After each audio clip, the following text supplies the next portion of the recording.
where we are trying to have a world premiere, and probably we have intended to send it to Berlin Festival, and we're waiting for the decision. And if it happens, then probably it will be the world premiere there at Berlin. बात किए तो हम ऐसे एक film को लेके आना चाहते थे इंडस्ट्री में, जो फिल्म कुछ आपको एक नई तरीका से कुछ मैसेज दे। तो सर का साथ मेरा एक मुलाकात में हमने सर को प्रपोज किया था, सर फाइनल कर दिए थे कि ये करेंगे बोल के। तो सर का साथ काम करने का, बीट सर का साथ, ये एक मेरा बहुत दिनों का तमन्ना था जो पूरा हुआ। आगे देखते हैं। मैं पहले से बताया आपको, when I was reading Upanishad in one chapter, there's one small thought struck me. That was that life is breath, breath is life. They are bound so strongly that any one of them, if it is anyone tries to snatch it away, it becomes a grievous crime. So based on that, the story was developed. And it's about a young mind's response to a certain incident in his life, which has a tremendous impact on his thinking process, and it becomes a process of introspection to find out what he's intending to react, the way he wants to react to the situation, whether it is relevant or it is something which is very unlawful by itself. So an element of crime starts influencing his thinking process, and in the process he finds a solution to that kind of an impact, and gradually he discovers a new life in his own breath. This is the story about. So one thing that got you automatically connected to the story, I mean, while you were working on the project, what was that thing that, I mean, it came, I mean, your inner voice actually, and you got struck? But as I told you that it's an introspection, and it's actually a psychological analysis of the human mind, that how a human mind can be totally affected by certain intentions or certain ideas which can completely destroy the value of human life. And this is what we are trying to bring back, the idea that only when you start introspecting, you have the ability to assess, process and analyze, then only you will be able to understand what exactly you are intending to do. Because sometimes the darker side of human life takes a strong hand over the right side of your thinking process, and then that is how it starts acting, and that's where one starts losing its own value. So in order to realize your own value, realize your own potential as a human being, this is how you have to process your thinking process, and then you will find a new solution to all these disturbing thoughts. So producer से सवाल है, जब ये कहानी आपने सुनी, जब आपको पता चली कि इस तरह का कॉन्सेप्ट है, उस पर करना है, पहली चीज़ क्या ध्यान में आई सर? आपको जुड़ना था इस प्रोजेक्ट के साथ या कुछ और चीज़ें आपके? पहली चीज़ है कि हम ऐसा एक चीज़ करना चाहते थे जो हटके हो, कुछ मैसेज, स्ट्रॉन्गली मैसेज जाए, क्योंकि एक सिनेमा एक माध्यम है जिसमें हम एक चीज़ को बहुत वर्ल्ड वाइड दिखा सकते हैं। तो मुझे सर का चीज़ बहुत अच्छा लगा, और सर का साथ काम करने का, क्योंकि वो इतने अवार्ड्स ले चुके थे, इतने अच्छे अच्छे फिल्म दे चुके थे वर्ल्ड सिनेमा को। तो हमने बोला कि यहीं से हमारा शुरुआत करते हैं। तो मैंने इमीडिएटली प्रोसीड्स की सर का साथ कैसे काम किया जाए। लेकिन हम सब जानते हैं सर, प्रोड्यूसर को कितनी तकलीफ होती है, कितनी परेशानी होती है जब एक फिल्म बनानी जब आती है, इसमें बहुत सारे इश्यूज होते हैं। क्या कुछ परेशानी आई आपको जब फिल्म बन रही है? अभी भी क्या कुछ हो रहा है? हाँ, मेरे लिए तो बहुत नया चीज़ था कि इस तरह का एक फ़िल्म बनाना, और जिसमें हमें बहुत सारा लोकेशन चाहिए था, जंगल चाहिए था, फॉरेस्ट चाहिए था, और सर का जो जो रिक्वायरमेंट था उसको मीट करना। एक वर्ल्ड क्लास फिल्म बनाने के लिए जो जो चीज़ चाहिए था, मुझे सीखने को बहुत मौका मिले। हमने बहुत काम किए सर का साथ, मैंने बहुत सीखने की कोशिश की कि कैसे एक वर्ल्ड क्लास सिनेमा बनाया जाता है। सर, अंतर्ध्वनि की बात कीजिए तो टाइटल कहीं एक सस्पेंस नज़र आ रहा है, मतलब किस तरह का कंसेप्ट, मतलब ये कहानी इनर वॉइस जैसा कि आप इनर वॉइस जो आपके अंदर से आता है, आप पूरा फिल्म जब देखेंगे, अंदर का आवाज़, एक इंसान का अंदर का आवाज़, तो जब फिल्म आप देखेंगे तो वहाँ रिफ्लेक्ट होगा कि हमारा स्टोरी क्या है, क्यों बना है। और एक बात मैं बोलना चाहता हूँ, ये सिर्फ film making is such A integrated process जिसमें प्रोड्यूसर और डायरेक्टर कोई भी एक इंडिविजुअल्स हो, whether it is a director or whether it is a producer, unless until there is some kind of a coherency, there is some kind of a harmony, there is some kind of an understanding, then only you will be able to work. And especially in this case, Mr. Rajesh, I must tell he is very daring. So daring that he takes its own risk without feeling even a little pinch that he's being tremendously pressurized, and that's what it gives the kind of a freedom. In that freedom you act and you react, and then you also create something which you intend to do, and that's why I think it's a tremendous positive sign from the producer's point of view. Even the music director, I mean poster जब देखते हैं तो बहुत सारे shades दिखाई दे रहे हैं उसमें कि ऐसे भी हो सकता है, वैसे भी हो सकता है। हालांकि आपको आई गेस कुछ परेशानी हुई इसके वक्त म्यूजिक बनाते वक्त, या कैसे था पूरा? नहीं, परेशानी तो नहीं हुई बिकॉज काफ़ी साल काम करते हुए बॉलीवुड में, यस एक ये था कि हम जितने बॉलीवुड में गाने मैंने जितने भी प्रोड्यूस अरेंज किए हैं, ये फिल्म बहुत अलग थी उससे, totally different concept. It's a very off-beat film. It's not what we regularly do in Bollywood. परेशानी ये थी कि इनका एक specific genre था जो इन्होंने मुझे explain किया था. This is the boundary that you need to be very undercurrent music, है ना sir? Very undercurrent, not too loud. And I think मैं और वीर सर day one से click कर गए. The first time he met me, he gave me a small piece to work on, and I presented that piece to him, and he loved it, and I think we just clicked from day one. And I think there were not too many changes also in the music. It was actually, in fact, music in this film, music has a different character by itself because it is connected to your own sensibilities. It's not just like that you hear and you enjoy this music. It's not like that. It's a music which actually goes deep inside your own self and then trying to bring out a different kind of a feeling, a different kind of a vision in your thought process. So here were about 6-7 music directors के साथ मेरे साथ मुलाकात हुआ था. फिर ultimately I came back when I met Nishar, and I spoke to him and I explained to him what exactly I want. I didn't want a kind of a music with a kind of a certain rhythm or certain melodious form. It's not like that. So I explained to him and he understood it, and that's what I liked, because understanding something and then using your potential, your talent to bring out something in tune with what you have understood, it makes a lot of difference. So he is a talented person. Thank you, sir. He's a very potentially very strong person. At the same time, he could understand what I was trying to communicate to him, and he felt and he realized it, and he developed something, and I found there's something very novel he is able to develop. And that was how that is the basics of our development as far as the music is concerned. And then gradually we give little hints here and there to develop it, to make it more better, and that's the way it works.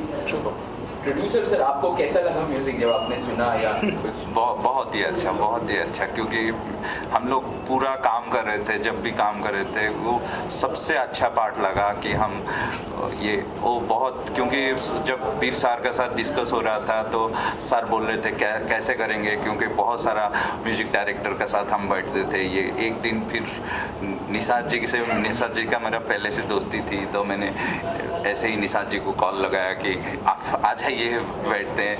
फिर जब एक ही बार में sir ने उनको बोला और शुरू हो गया, तो जो एक ही फैमिली वेट में काम होता है, फ्रेंडली में काम होता है, तो काम अलग होता है और बहुत अच्छा होता है. तो इसी से हमने आगे.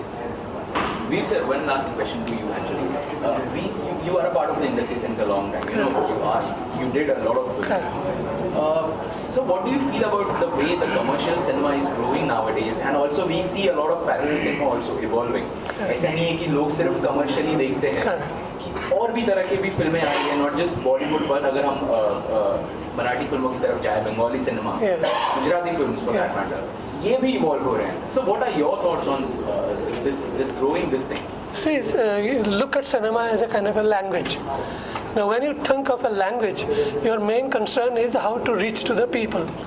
And how you reach to the people, and in what form you reach to the people, and what novelty you are bringing to develop a new awareness, new understanding in the minds of the people. That makes cinema a very, very potential force.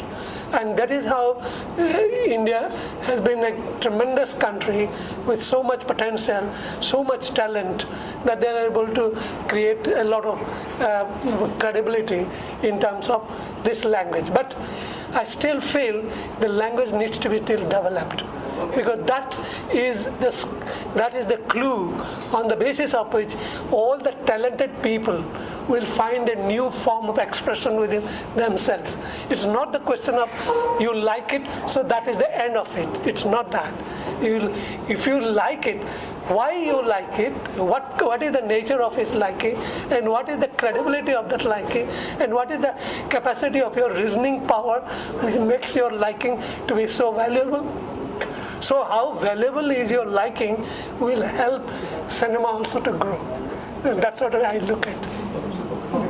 We are very keen that a film should be seen by people, because ultimately what you make, it is all for the people, and that's what we all are intending to do that. But at the same time, there is a certain process which we have to take care of in terms of that we want to have a world premiere. You know, for a world premiere, you have to have a very credible festival where they can have that world premiere with a tremendous amount of value attached to it. And that's what we are intending to do. So once we have some kind of a world premiere, then it will be everywhere, it will be shown to people to make a feel of the value of this film. की आवाज़ अलग अलग है, उसके काम के हिसाब से है. फिर मैंने जब स्क्रिप्ट को पढ़ा, धीरे धीरे पता चला कि क्या है. क्योंकि हम सिर्फ पोस्टर ही देख रहे हैं, कहानी के बारे में हमें कुछ भी पता नहीं है. अगर आप कुछ बता पाए कि क्या कहानी है और आप किस तरह से इससे एसोसिएट. कहानी के बारे में तो हमें भी कुछ पता नहीं. ज़्यादा एक आई थिंक जो मैंने पहले बताया कि it's a story about young individuals जो आज के ज़माने के लोग हैं, लड़का लड़की, and there are lot of things. हम लोग जो भी पिक्चरें देखते हैं, there are more two dimensional, कि आप देखते हो कि ये सिचुएशन हुई, उसके बाद इसने ऐसे रिएक्ट किया या वो, but like you know what happens inside your head when something drastic happens in your life, like there are a lot of inner demons that happens, and how do you deal with that? So that is what the film is based on. And story के बारे में तो I don't think I can even if I try, मैं इतना बता नहीं पाऊंगा, because I don't have proper words to actually explain it. She can actually yeah. No, I can explain my character only in this film. I don't know कि पूरी film में भी आपको बता नहीं सकती. हमें लगता है कि डायरेक्टर सर ने आपको पहले ही बता चुके होंगे कि अंतर्ध्वनि क्या है, इट्स ऑल अबाउट. तो मैं सिर्फ अपने कैरेक्टर के बारे में बताऊंगी कि मेरा नाम इस फिल्म में शालिनी है, और Shalini she belongs from a farmer family जो कि दुनिया को कुछ डिफरेंट तरीके से देखती है. और जैसे कि उसके अंदर उसके बात करने के तरीके से ना, उसके अंदर से एक सच्चाई और एक मासूमियत जो झलकती है ना, वो दिखाई देती है. बहुत ही मतलब जो बोलते हैं हम्बल लड़की है, but she is very sophisticated and mysterious also. तो यही कहानी है और यही शालिनी की कैरेक्टर है. ये इनकी कहानी है. शालिनी जी कितना रिलेट करती है रियल लाइफ में, कैसी हो? She Shalini is somehow related to real life also, but Shalini का भी कैरेक्टर यहाँ पे दो तरीके के दिखाया गया है. She is also acting in double role. तो दूसरी जो शालिनी है totally different. She is very bubbly, बहुत ही मॉडर्न टाइप की होती है, बहुत ही बिंदास कैरेक्टर की होती है. तो वो मेरे लिए थोड़ा सा डिफिकल्ट था, बट ठीक है, दोनों कैरेक्टर को अलग अलग करके पोर्ट्रे करना इस बहुत बड़ी बात है, और जो मैंने किया है. वीर सर टैग करने वाले हैं, उनका नाम काफ़ी है. उनके सामने कैसा, क्या सोचा कि क्या रहेगा, क्या होगा, सेट में जाएंगे तब? सी वीर सर के बारे में तो मैं क्या कहूँ, मतलब उनके जैसे डायरेक्टर, मतलब he is one of my most favourite director in the Bollywood industry. और वो इतने हम्बल है, लाइक इतने हम्बल कि मैंने कभी आज तक ऐसे इंसान को देखा ही नहीं था. मतलब बहुत ही रेयर इंसान ऐसे होते हैं. और उनका जो जितने भी वो राइटअप मतलब जो भी स्टोरीज लिखे हैं, जो भी फिल्में वो बनाए हुए हैं, मतलब all are very spirited movie. And उनका जो फिल्म को देखने का नज़रिया बहुत ही डिफरेंट होता है। लाइक जब अभी सेट पे अगर कोई मतलब प्रॉब्लम आती थी, कुछ भी हम लोग को एक्टिंग में प्रॉब्लम आता तो इज़ वेरी कूल, मतलब बहुत ही आराम से आते थे, प्यार से समझाते थे और बहुत ज़्यादा मोटिवेट करते थे। ऐसा नहीं कि गाली, मतलब एक्टर को डराते नहीं थे, बहुत ही कूल हैंडल करते थे। एंड मैं बोलूँगी बॉलीवुड इंडस्ट्री में ऐसे एक वर्सेटाइल डायरेक्टर बहुत ही रेयर है और उनकी बात कुछ अलग ही है। ये कभी डांट कभी खाना नहीं मिली?